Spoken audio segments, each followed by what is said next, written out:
का है विद्युत धारा का चुंबकीय प्रवाह। जैसा आप लोग जानते हैं, पिछले वीडियो में मैंने आपको बताया था विद्युत धारा का तापीय प्रवाह। इस चैप्टर में इसी टॉपिक पे डिस्कस करना है। इससे संबंधित जो अनुप्रयोग हैं, तथ्य हैं, फैक्ट्स हैं, उनके बारे में चर्चा करना है। विद्युत धारा का चुंबकीय प्रभाव क्या होता है।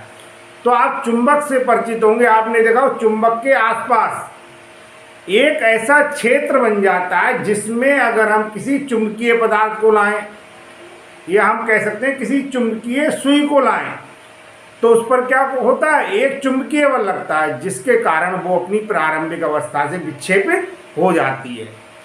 लेकिन ऐसे मैं आपको बाई एग्जाम्पल बता रहा हूँ। जैसे मान लीजिए कोई चुंबक है, अगर इस चुंबक से हम 30 सेंटीमीटर दूर कोई आलपिन रख दें लोहे की बनी हुई, उसे वो क्या करेगी, अपनी ओर खींचेगी। 50 सेंटीमीटर दूर रख दें चुंबक के, वो उसे खींचेगी। अगर मान लीजिए चुंबक से हम 1 मीटर की दूरी पर उस आलपिन को रख दें, तो वो उसे आकर्षित नहीं करेगी। ना आकर्षित करने का जो कारण है, 30 सेंटीमीटर पर आकर्षित कर रही थी, 50 सेंटीमीटर पर आकर्षित कर रही थी, इसका अर्थ यह कि उसके आसपास इस क्षेत्र में जो है वो चुंबक का प्रभाव था, और उससे बाहर चुंबक का प्रभाव क्या हुआ, खत्म हो गया। 1 मीटर पर जाकर चुंबक का प्रभाव क्या हो गया, खत्म हो गया। ये तो बात चुंबक की हो गई। अब ऑस्ट्रेड नामक वैज्ञानिक थे, उन्होंने सबसे पहले देखा कि अगर किसी चालक तार में विद्युत धारा प्रवाहित करते हैं, तो विद्युत धारा के प्रवाहित करने पर उसके आसपास भी एक चुंबकीय क्षेत्र उत्पन्न हो जाता है। यह धारावाही चालक एक चुंबक के समान व्यवहार करने लगता है। इसी को विद्युत धारा का क्या कहते हैं, चुंबकीय प्रभाव कहते हैं। तो सबसे पहले ऑस्ट्रेड नामक वैज्ञानिक थे, उन्होंने एक एक्सपेरिमेंट किया, और उस एक्सपेरिमेंट में क्या बताया उन्होंने, देखिए आप। तो सबसे पहले आप ये मान सकते हैं उन्हीं के एक्सपेरिमेंट के द्वारा ये बात सिद्ध हुई कि किसी तार में विद्युत धारा प्रवाहित करने पर उसके आसपास एक चुंबकीय क्षेत्र उत्पन्न हो जाता है।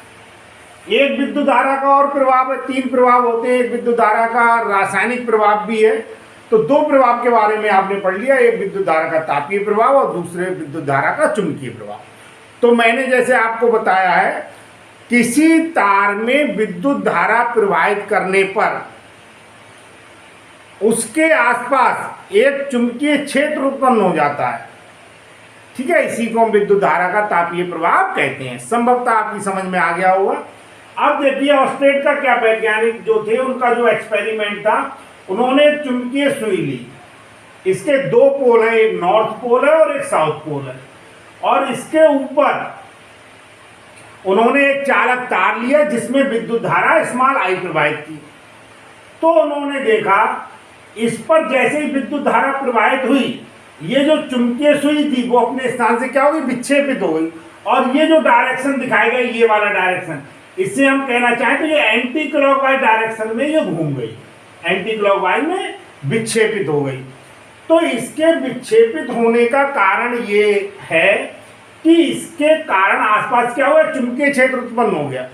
आप ऐसे मान सकते हैं, अगर समझना चाहें, अगर ये तार ना हो कि इसके पास कोई मैग्नेट लाते, तब भी ये क्या होता, विक्षेपित होता। तो जो काम मैग्नेट या चुंबक कर रहा है, वही काम क्या किया, धारावाही चालक तार ने कर दिया। अब अगर इसी चालक तार को ऊपर ना रखकर नीचे रखा, मतलब इस कंपास जो हमारे चुंबकीय सुई है उसके ऊपर ना रखकर हमने क्या रखा, नीचे रखा। तो नीचे रखने पर ये देखा कि जो चुंबकीय सुई है उसके रोटेशन की विक्षेपित जो हुई, उसके प्रकार घूमने की जो डायरेक्शन है वो पहले से क्या थी, विपरीत थी। अब की ये क्या हुई, अब की ये हुई, हम कह सकते हैं घड़ी के चलने की दिशा में, क्लॉकवाइज डायरेक्शन में घूम जाती है। इसी प्रकार से उन्होंने जब ऊपर बहने वाली धारा की दिशा बदली, तो ये पहले से विपरीत दिशा में घूमी चुंबकीय सुई, और इसी प्रकार से नीचे तार जो रखा हुआ उसमें बहने वाली धारा की दिशा बदली, धारा की दिशा विपरीत कर दी, तो ये पहले से क्या हुआ, अपोजिट डायरेक्शन में घूमा। तो ऑस्ट्रेड नामक वैज्ञानिक ने सबसे पहले विद्युत धारा के चुंबकीय प्रभाव को एक्सपेरिमेंट द्वारा शो किया। वह चुंबकीय क्षेत्र तथा चुंबकीय बल रेखाएं, magnetic field and magnetic lines of force. तो सबसे पहला, इसमें दो भागों में ये टॉपिक डिवाइड है। सबसे पहला चुंबकीय क्षेत्र। मैंने आपको बताया था किसी चुंबक के आसपास चुंबक के प्रभाव क्षेत्र का अनुभव किया जाता है, उसी को हम क्या कहते हैं, चुंबकीय क्षेत्र कहते हैं। आप ऐसे मान सकते हैं किसी चुंबक के आसपास किसी लोह चुंबकीय पदार्थ जैसे लोहा है, या मान लीजिए जो कंपास सुई है, उस पर क्या होता है, चुंबकीय बल लगता है, और चुंबकीय बल लगने के कारण वो अपने स्थान, अपनी जो पोजीशन है उससे क्या होती है, चेंज हो जाती है। वही क्षेत्र क्या होता है, चुंबकीय क्षेत्र के अंतर्गत आता है। पिछले टॉपिक में मैंने आपको पिछले वीडियो में थोड़ा सा इसे डिटेल में भी बताया था। अब आप देखिए, किसी क्षण चुंबक, बार मैग्नेट कहते हैं, बार मैग्नेट के पास हम किसी बिंदु पर अगर कंपास सुई रखें, तो कंपास सुई रखने पर वो एक निश्चित दिशा में जाकर ठहर जाती है। निश्चित दिशा में जाकर ठहरने का मतलब है उस पर कोई ना कोई बल लग रहा है, यानी उस पर चुंबकीय बल लग रहा है। हम कह सकते हैं यह चुंबकीय क्षेत्र में होने के कारण एक निश्चित दिशा में जाकर ठहरती है। अगर हम इसी कंपास सुई को चुंबक के पास दूसरे स्थान पर जाकर रखें, तो इसकी जो दिशा है वो क्या हो जाएगी, परिवर्तित हो जाएगी और एक निश्चित दिशा में जाकर ठहर जाएगी। इसी प्रकार से अगर हम चुंबक के आसपास किसी अन्य बिंदु पर कंपास सुई को रखें, तो पुनः उसकी दिशा चेंज हो जाएगी और वो एक निश्चित दिशा में जाकर ठहर जाएगी। इसका मतलब है चुंबक के आसपास का वह क्षेत्र जहां पर चुंबक के प्रभाव का अनुभव किया जा सकता है, उसी को हम क्या कहते हैं, चुंबकीय क्षेत्र कहते हैं। किसी स्थान पर या किसी बिंदु पर चुंबकीय क्षेत्र की दिशा कंपास सुई के दक्षिणी ध्रुव से उत्तरी ध्रुव की ओर खींची गई जो रेखा है उसके द्वारा प्रदर्शित की जाती है। तो ये तो आपका हो गया चुंबकीय क्षेत्र क्या होता है। अब हम आपको बता रहे हैं चुंबकीय बल रेखाएं। चुंबकीय बल रेखाएं देखिए, अभी मैंने आपको बताया था, जब किसी चुंबकीय छड़ है या कोई धारावाही प्रणालिका है, उसके पास अगर हम कंपास, ये जो हमारे पास सुई है, उसे रखें, तो ये हर बार अलग अलग दिशा में जाकर ठहरती है। अगर हम प्रत्येक बिंदु पर कंपास सुई की दिशा के लिए एक वक्रीय लाइन के द्वारा, एक रेखा के द्वारा मिला दिया जाए, तो ये जो लाइन बनती है, रेखा बनती है, वो कैसी बनती है, वक्रीय रेखा बनती है। मतलब ये मैंने आपको बताया ना, वक्रीय रेखा के द्वारा मिलाए जाने का मतलब ये जो पॉइंट आएंगे, हर बार हम देखेंगे जब हम चुंबक के पास चुंबकीय सुई को रखेंगे, तो निडिल जो है उसकी जो डायरेक्शन होगी, उसके स्थिर रहने की या रुकने की जो डायरेक्शन क्या होगी, अलग होगी। और जैसे जैसे हम चुंबक के पास उसे अन्य बिंदुओं पर रखेंगे, उसके अंदर जो कंपास सुई है उसकी डायरेक्शन लगातार परिवर्तित होती जाएगी। और यदि जितनी मैंने आपको बताया जो पोजीशंस आएंगे, जो स्थिति आएंगे, उन स्थितियों को अगर हम एक लाइन के द्वारा मिला दें, एक रेखा के द्वारा मिला दें, तो ये जो रेखा कंप्लीट होके बनती है वो कैसी बनती है, वक्रीय रेखा बनती है। और ये जो वक्रीय रेखा है, यह वक्रीय रेखा ही चुंबकीय बल रेखाओं को प्रदर्शित करती है। किसी क्षण चुंबक में चुंबकीय बल रेखाएं उत्तरी ध्रुव से निकलकर दक्षिणी ध्रुव में प्रवेश करती हैं। तो ये क्या है, एक प्रकार से हम बोल सकते हैं चुंबकीय बल रेखाएं एक ऐसी काल्पनिक वक्रीय रेखाएं हैं जो किसी बिंदु पर चुंबकीय क्षेत्र की दिशा को अविरत प्रदर्शित करती हैं। फ्लेमिंग के बाएं हाथ का नियम। और फ्लेमिंग के बाएं हाथ का नियम हम किस समय प्रयोग करते हैं, हम आपको बता रहे हैं, थोड़ा ध्यान दीजिए। किसी धारावाही चालक को चुंबकीय क्षेत्र में लगने पर रखने पर लगने वाले बल की दिशा को ज्ञात करने के लिए इस नियम का हम प्रयोग करते हैं। थोड़ा सा आप इंटर में इसे पढ़ेंगे, मैं आपको थोड़ा डिटेल में बताऊं। देखिए, अगर हम किसी धारावाही चालक को लेंगे, जैसे हमने विद्युत धारा का चुंबकीय प्रभाव आपको बताया है, जब हम किसी धारावाही चालक को लेंगे, धारावाही चालक का मतलब है यदि किसी चालक तार में धारा लगातार प्रवाहित हो रही है तो उसके आसपास एक चुंबकीय क्षेत्र उत्पन्न हो जाएगा, वो चुंबक के समान व्यवहार करने लगेगा। इसी प्रकार से मैंने आपको बताया, हम उसे किसी चुंबकीय क्षेत्र में रख रहे हैं, तो चुंबकीय क्षेत्र में धारावाही चालक तार को रखने पर उस पर एक बल का अनुभव होता है, जिस बल को ज्ञात करने के लिए फ्लेमिंग के बाएं हाथ के नियम का प्रयोग किया जाता है। थोड़ा ध्यान दीजिए, बाएं हाथ को हम अंगूठा, तर्जनी और मध्यमा, इन तीनों को इस प्रकार से फैलाएं कि ये एक दूसरे के क्या हो, परपेंडिकुलर हो। देखिए स्टूडेंट ध्यान दें, ये 3 डायमेंशनल है, हम दिखा सकते हैं। किसी चीज को हम बोर्ड कैसा 2 डायमेंशनल है, द्विविमीय है, 2 अक्ष हैं इसमें, तो उसे हम तीसरे को कहाँ पर दिखा दिया, इस साइड पर दिखा देते हैं।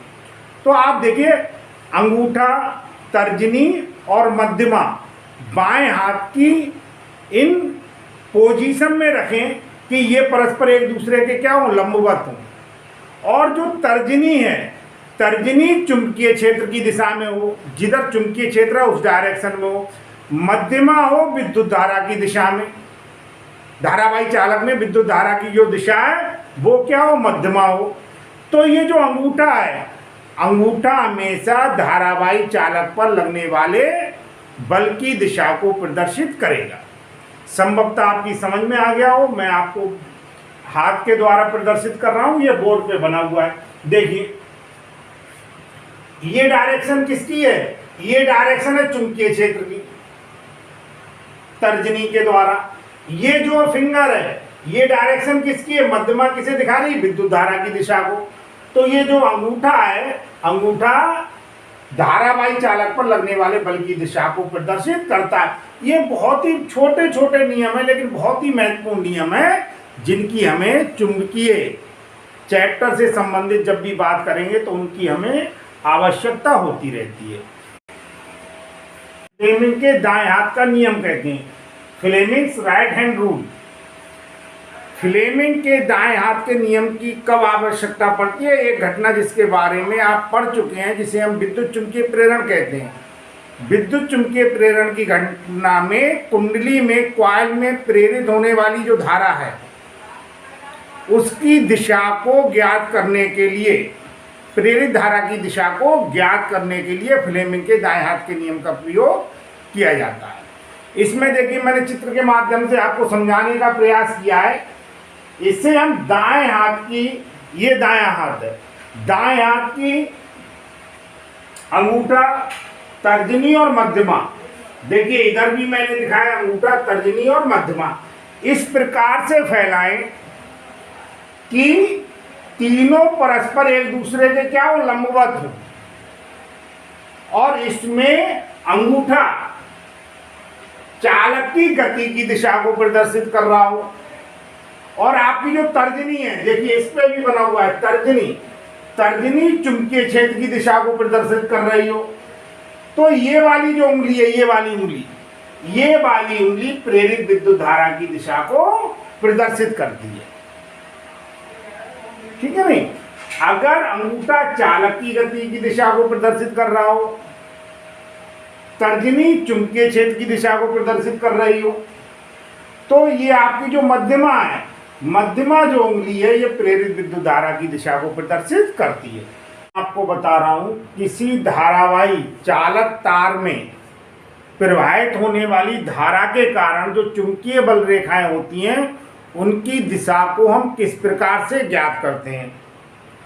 तो उनकी दिशा को ज्ञात करने के लिए हम दाएं हाथ के अंगूठे का नियम, राइट हैंड थंब रूल, इसका उपयोग करते हैं, और बहुत आसान तरीके से इसे समझाया गया है। कभी आपने यह कल्पना की है कि हम लोग तो बुक में पढ़ी हुई चीज़ों को पढ़ रहे हैं, सबसे पहले किसी ना किसी साइंटिस्ट, वैज्ञानिक एक प्रकार से हम करते हैं शोधकर्ता, उसके दिमाग में, ब्रेन में सबसे पहले ये फिट हुआ होगा, यानी सबसे पहले जिसने बनाया इस नियम के लिए उसने कितनी अधिक मेहनत की होगी, कितना विचार किया होगा, और हमें तो केवल क्या करना है, याद करना है। तो डियर स्टूडेंट, आप समझ सकते हैं अगर हम इसे याद भी नहीं कर पा रहे हैं तो बहुत कठिन बात है। ऐसा तो है नहीं कि हमें प्रयास करके सफलता ना मिले। तो आप देखिए, इसे मैं आपको बताने का प्रयास कर रहा हूँ। बहुत आसान सा रूल है। देखिए, ये बना हुआ है, ये कोई धारावाही सीधा तार है। इसमें यह जो डायरेक्शन ऊपर की मैं आपको दिखा रहा हूँ, ये डायरेक्शन किसकी है, विद्युत धारा की। और हमने ये डायरेक्शन दिखाई है चुंबकीय बल रेखाओं की दिशा। जैसे मैं देखिए आपको बता रहा हूँ, यह तार है, सीधा तार है, इस पॉइंटर को आप सीधा तार मान लें। इसमें धारा की दिशा क्या है, ऊपर की ओर। ठीक है, हमने जो अंगूठा है, अंगूठा हमने सीधे तार में प्रवाहित होने वाली धारा की दिशा में कर दिया। ये कैसा, राइट हैंड है। तो जो मुड़ी हुई उंगलियों की डायरेक्शन है, जिसे हमने पकड़ा है, मुड़ी हुई उंगलियों से जिस पोजीशन में हमने इस तार को, यहां पर हम कह सकते हैं पॉइंटर को पकड़ा है, तो ये जो उंगलियां, मुड़ी हुई उंगलियों की डायरेक्शन है, ये डायरेक्शन चुंबकीय बल रेखाओं की दिशा को प्रदर्शित। डियर स्टूडेंट, आज बहुत ही महत्वपूर्ण टॉपिक बता रहे हैं। अगर 10th स्टैंडर्ड से ये देखा जाए तो ये लॉन्ग क्वेश्चन के रूप में आता है। आज का जो टॉपिक है वो है इलेक्ट्रिक मोटर, जिसे हम कहते हैं विद्युत मोटर। विद्युत मोटर के द्वारा वैद्युत ऊर्जा को यांत्रिक ऊर्जा में परिवर्तित किया जाता है। ये इस सिद्धांत पर कार्य करता है कि जब किसी कुंडली में धारा प्रवाहित होती है तो धारा प्रवाहित होने पर उस पर एक बल आरोपित होता है। यह जो इलेक्ट्रिक मोटर है, ये 3 भाग होते हैं। एक इसका होता है क्षेत्र चुंबक, एक होता है आर्मेचर जिसे कहते हैं कुंडली, और एक होता है विभक्त वलय तथा बुरुज। तो सबसे पहले तीनों जो भाग होते हैं उसकी मैं बात कर रहा हूं। तो सबसे पहला भाग आप देख रहे हैं, ये क्या है, एन और एस पार्ट, 2 पार्टों से मिलकर बना हुआ ये आपका क्षेत्र चुंबक है, शक्तिशाली क्षेत्र चुंबक है, जिसके 2 ध्रुवखंड एन तथा एस हैं। अब दूसरे पार्ट की हम बात करते हैं, आर्मेचर या कुंडली। ये जो ए बी सी डी, ये एक कुंडली है, आर्मेचर है, जिसे तांबे के तार के द्वारा कई फेरों से निर्मित किया गया है। तीसरा जो भाग आता है, तीसरा भाग है विभक्त वलय तथा बुरुज। ये विभक्त वलय वाले ये वाले पार्ट हैं। ये क्या होता है, पीतल का बना हुआ एक छल्ला होता है, और पीतल का बना हुआ छल्ला जो होता है वो 2 भागों में विभाजित होता है, और दोनों भाग कैसे होते हैं, अलग अलग पृथक पृथक होते हैं। ये दोनों भाग, एक भाग कुंडली के एक सिरे से जुड़ा हुआ होता है और दूसरा भाग कुंडली के दूसरे सिरे से जुड़ा हुआ होता है। इसमें ये 2 साइड से लगे हुए ये क्या है, कार्बन बुरुश हैं। कार्बन बुरुश को, दोनों भागों को, एक भाग को हम क्या करते हैं, बैटरी के धन सिरे से, ये बायां बुरुश है, इसे बैटरी के धन सिरे से, और ये जो दायां बुरुश है इसे बैटरी के ऋण सिरे से जोड़ देते हैं। तो सबसे पहले ये तो मैंने आपको बताया है कि किस प्रकार से हम इसके तीनों भागों के बारे में जानेंगे। इसके आगे देखिए आप काम ये कैसे करता है। जैसे ये जो कुंडली दी गई है ए बी सी डी, इस कुंडली में विद्युत धारा प्रवाहित होती है। तो विद्युत धारा प्रवाहित होने पर इसकी जो ए बी भुजा है, फ्लेमिंग के बाएं हाथ का जो नियम है, एक वीडियो मैंने आपको बताया है, उसके अनुसार इसकी ए बी भुजा पर जो बल कार्य करता है वो क्या करता है, नीचे की ओर कार्य करता है, तथा सी डी भुजा पर जो बल है वो ऊपर की ओर कार्य करता है।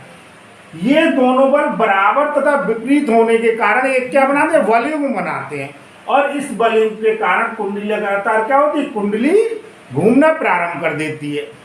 कुंडली के घूमने पर इसका जो ब्रुश लगे हुए हैं, बायां ब्रुश और दायां ब्रुश लगे हुए हैं, ये ब्रुश के द्वारा, इस ब्रुश के द्वारा जो बाएं और दाएं ब्रुश लगे, इनके साथ जो वलय लगा हुआ है, ये जो वलय मैंने बताया विभक्त वलय लगे होंगे, विभक्त वलय भी लगातार घूमने लगते हैं। इसका जो दायां पुरुष है वो बैटरी के हमेशा धनात्मक सिरे से, और जो दायां पुरुष है वो बैटरी के ऋणात्मक सिरे से जुड़ा रहता है, इसलिए कुंडली लगातार एक ही दिशा में लगातार घूमती रहती है। इस प्रकार से जो विद्युत मोटर है, विद्युत मोटर विद्युत ऊर्जा को यांत्रिक ऊर्जा में परिवर्तित करती है। इलेक्ट्रोमैग्नेटिक इंडक्शन, इलेक्ट्रोमैग्नेटिक इंडक्शन से संबंधित सुझाव रखने वाले या विचार रखने वाले वैज्ञानिक फैराडे थे। आपको मैंने बता चुका हूं पिछले वीडियो में, ऑस्टेड नामक वैज्ञानिक ने प्रयोग के द्वारा ये पता लगाया कि किसी चालक तार में विद्युत धारा प्रवाहित करने पर उसके आसपास एक चुंबकीय क्षेत्र उत्पन्न हो जाता है। फैराडे वैज्ञानिक ने इसका विपरीत विचार आया उनके दिमाग में, उन्होंने इसका विपरीत सोचा। उन्होंने विचार किया, इसका अर्थ ये है कि विद्युत धारा के कारण भी चुंबकीय क्षेत्र को उत्पन्न होना चाहिए। तो फैराडे ने अपना जो एक्सपेरिमेंट किया, उस एक्सपेरिमेंट में उन्होंने कॉइल ली, कुंडली, और कुंडली के साथ क्या किया, इस कुंडली के साथ एक धारामापी कनेक्ट कर दिया, जोड़ दिया। तो सबसे पहले उन्होंने क्या किया, उन्होंने 4 स्थितियों में अपने एक्सपेरिमेंट को दिखाया। पहले में उन्होंने एक चुंबक लिया और चुंबक को कुंडली के पास लाए। तो चुंबक को कुंडली के पास लाने पर जो धारामापी लगा हुआ है, धारामापी की निडिल थी अपने स्थान से क्या हुई, विक्षेपित हो गई। हम इस प्रकार से कह सकते हैं कि धारामापी में विक्षेप आ गया। दूसरी कंडीशन में उन्होंने जो चुंबक है, चुंबक को क्या किया, कुंडली से दूर ले गए। तो कुंडली से दूर ले जाने पर उन्होंने देखा धारामापी में विक्षेप आया, लेकिन जो धारामापी का विक्षेप था वो पहले से विपरीत दिशा में था। इसका मतलब जो धारा है पहले से विपरीत दिशा में प्रवाहित होती है। अपनी थर्ड कंडीशन में उन्होंने चुंबक का जो एस सिरा है, यहाँ पर तो एन सिरे ले गए थे, एन सिरे का मतलब यहाँ तो उत्तरी ध्रुव के लिए किया था। इसी प्रकार से उन्होंने तीसरी कंडीशन में एस सिरे को, दक्षिणी ध्रुव को कॉइल के पास लाए, कुंडली के पास लाए। तो उन्होंने देखा जैसे ही हम कुंडली के पास ला रहे हैं तो धारामापी में अल्प विक्षेप हो जाता है। इसी प्रकार से फोर्थ कंडीशन में वो जो दक्षिणी ध्रुव है उसको कॉइल से दूर ले गए, तब भी उन्होंने देखा कि जो धारामापी है उसमें विक्षेप आ जाता है, लेकिन धारामापी का विक्षेप पहले से विपरीत दिशा में था। इसका मतलब जो धारा है, धारा विपरीत दिशा में प्रवाहित होती है। उन्होंने अपने एक्सपेरिमेंट में एक बार चुंबक को तो स्थिर रखा, और चुंबक को स्थिर रखने के बाद कुंडली को चुंबक से दूर लेकर कुंडली को चुंबक के पास लाए, तब भी उन्होंने पाया कि धारामापी में विक्षेप आ रहा है। इसका मतलब ये आ गया, धारामापी में उत्पन्न होने वाला जो विक्षेप है वो कुंडली और धारामापी के साथ लगी हुई जो कुंडली और जो चुंबक है उनके बीच जो सापेक्ष गति होती है वो इस बात पर निर्भर करती है। वह इस बात पर निर्भर नहीं करती है चुंबक और कॉइल में से या कुंडली में से कौन गतिमान है। चाहे कुंडली गतिमान हो और चुंबक स्थिर रहे, या चुंबक गतिमान और कुंडली स्थिर रहे, दोनों स्थितियों में सापेक्ष गति के कारण उन्होंने देखा धारामापी में विक्षेप आ रहा है। तो एक निष्कर्ष यह भी निकल के आया कि जो विक्षेप उत्पन्न हो रहा है, विक्षेप उत्पन्न होने का कारण कुंडली और धारामापी के बीच होने वाली सापेक्ष गति है। अगर चुंबक और कुंडली के बीच सापेक्ष गति ना हो, अगर चुंबक अपने स्थान पर स्थिर रहे और कुंडली भी अपने स्थान पर स्थिर रहे, तो उन्होंने देखा धारामापी में कोई विक्षेप नहीं आता है। धारामापी में विक्षेप उसी समय तक आ रहा था जब तक दोनों में से कोई एक गतिमान अवस्था में था या उनके बीच सापेक्ष गति हो रही थी। तो फैराडे ने इस घटना को चुंबकीय फ्लक्स परिवर्तन के आधार पर समझाया। चुंबकीय फ्लक्स परिवर्तन के आधार पर ऐसे समझिए, कुंडली से होकर गुजरने वाली जो चुंबकीय बल रेखाएं, उन्हें हम क्या कहते हैं, फ्लक्स रेखाएं कहते हैं या चुंबकीय फ्लक्स कहते हैं। तो उन्होंने बताया जब हम किसी चुंबक को कुंडली के पास लाते हैं तो चुंबक को कुंडली के पास लाने पर कुंडली से होकर गुजरने वाली जो चुंबकीय फ्लक्स है या चुंबकीय फ्लक्स रेखाएं हैं उनकी संख्या क्या होती है, बढ़ जाती है। और जब हम चुंबक को कुंडली से दूर ले जाते हैं तो चुंबक से होकर गुजरने वाली चुंबकीय फ्लक्स रेखाओं की संख्या कम हो जाती है। इस प्रकार चुंबकीय फ्लक्स में क्या होता है, परिवर्तन होता है। और चुंबकीय फ्लक्स में परिवर्तन होने के कारण कुंडली में एक विद्युत भागबल उत्पन्न हो जाता है जिसे हम प्रेरित विद्युत भागबल कहते हैं। और इसके कारण जो धारा प्रवाहित होती है उसे हम प्रेरित धारा कहते हैं। यह टॉपिक है धारा जनित्र, करंट जनरेटर अथवा इसे डायनामो भी कहते हैं। धारा जनित्र अथवा डायनामो दो प्रकार के होते हैं। एक तो आपका प्रत्यावर्ती, मैंने यहाँ पर दिखाया हुआ है, ये दो प्रकार के होते हैं। तो प्रत्यावर्ती धारा जनरेटर कहलाता है, एसी जनरेटर कहलाता है, और दूसरा आपका जो है वो डीसी जनरेटर कहलाता है। आप जानते हैं, आगे अगर आपने अभी नहीं पढ़ा है नेक्स्ट क्लासेज में आप पढ़ेंगे। करंट दो प्रकार का होता है, एक तो अल्टरनेटिंग करंट होता है जिसे प्रत्यावर्ती धारा कहते हैं, और दूसरा डायरेक्ट करंट होता है जिसे हम डीसी कहते हैं शॉर्ट में, या दृष्टि धारा कहते हैं। तो आज हम इसमें दोनों प्रकारों में से पहला जो प्रकार है प्रत्यावर्ती धारा जनित्र, अल्टरनेटिंग करंट जनरेटर, इसके लिए आपको बता रहे हैं। तो इसमें तीन भाग प्रमुख हैं। सबसे पहला भाग क्या है, क्षेत्र चुंबक है। मैंने आपको लिख दिया, ये आप देख रहे हैं क्षेत्र चुंबक, एक शक्तिशाली क्षेत्र चुंबक N और S लिया गया है। इसमें चुंबकीय बल रेखाएं N से S की ओर होती हैं। दूसरा इसका है आर्मेचर, जिसे क्या कहते हैं, कुंडली। इसमें ABCD एक आर्मेचर कुंडली है जो पृथक तांबे के तार के अनेक फेरों द्वारा बनी हुई होती है।